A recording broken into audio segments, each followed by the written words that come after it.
Ada yang tahu protagonis itu apa?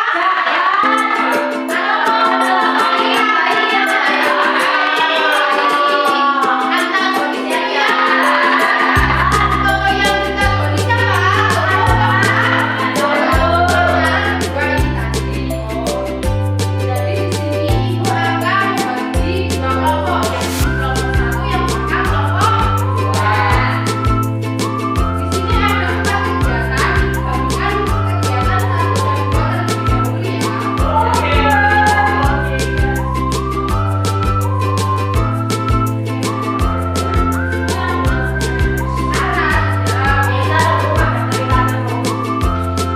Bahwa itu apa? Legend maling kuda. Silakan. Jawab dulu ya.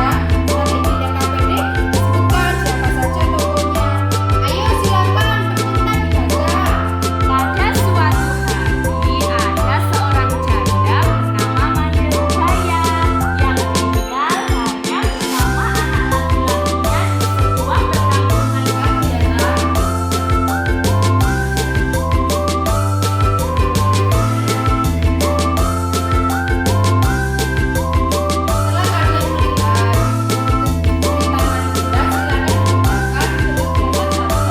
dibacakan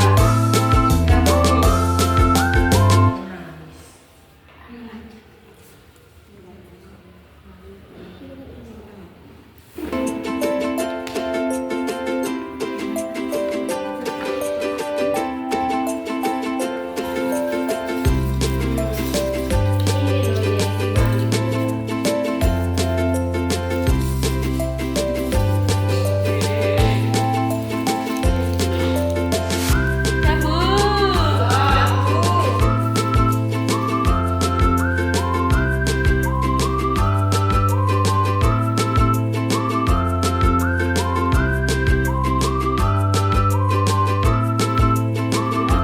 2. Nah, selanjutnya untuk posternya saya sudah mewarnai bersama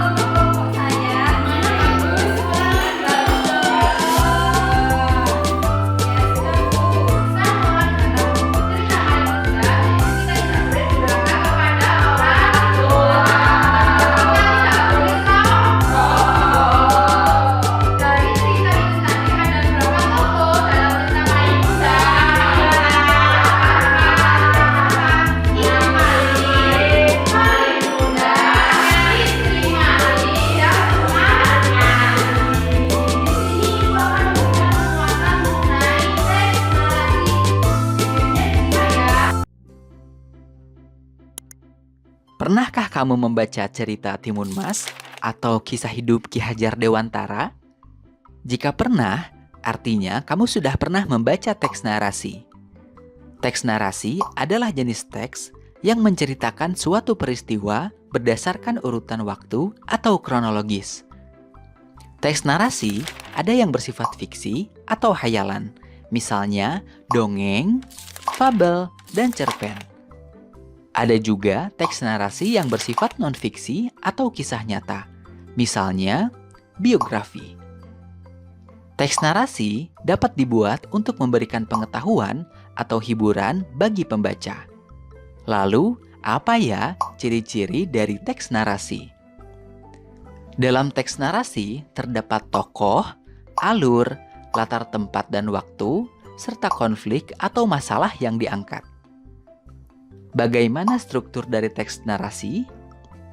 Teks narasi terdiri dari bagian orientasi, komplikasi, resolusi, dan koda. Orientasi adalah bagian pengenalan cerita. Misalnya, siapa saja tokoh yang terlibat, serta di mana dan kapan peristiwa yang dialami tokoh terjadi. Selanjutnya, masuk ke bagian komplikasi. Komplikasi menggambarkan awal mula masalah atau munculnya konflik. Lalu, bagaimana reaksi para tokoh terhadap masalah tersebut sampai pada klimaks atau puncak masalah.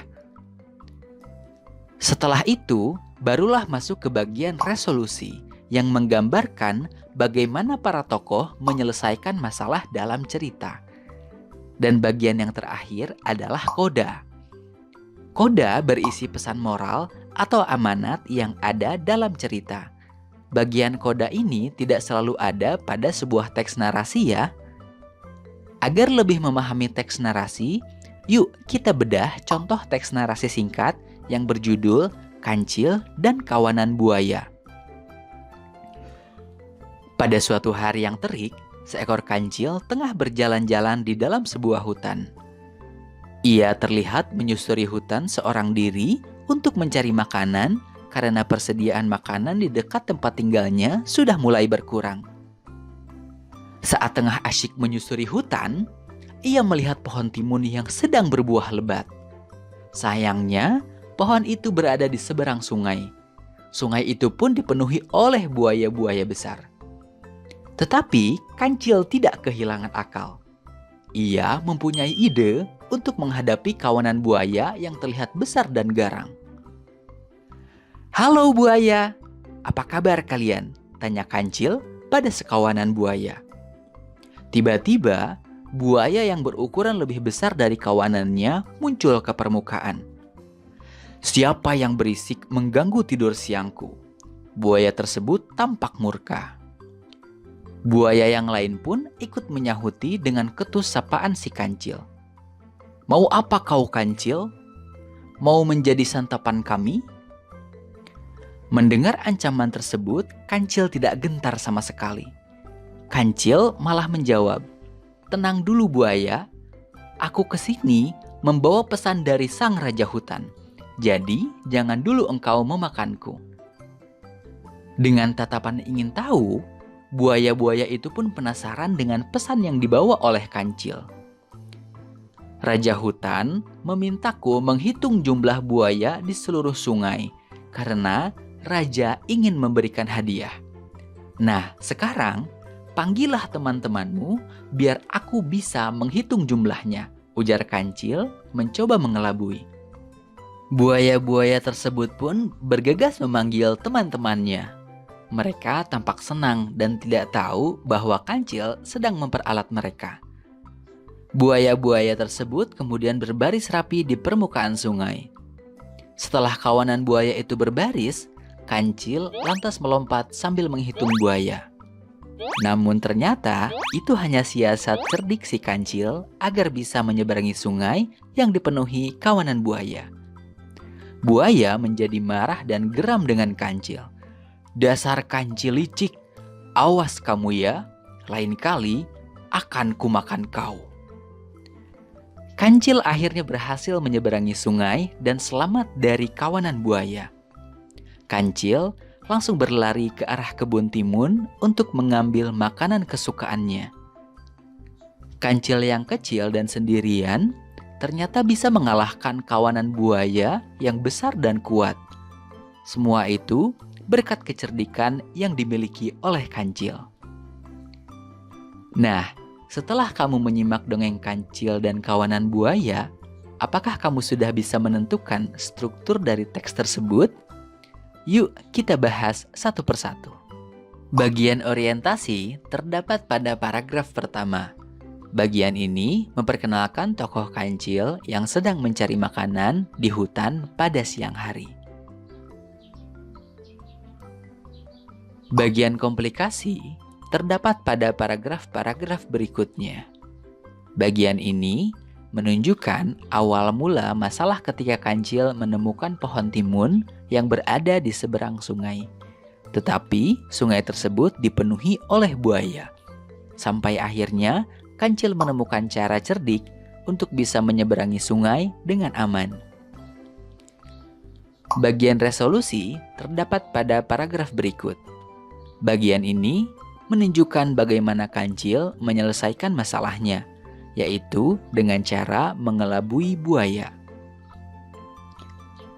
Bagian koda terdapat pada paragraf terakhir yang menunjukkan pesan bahwa kecerdikan yang dimiliki kancil ternyata berhasil mengalahkan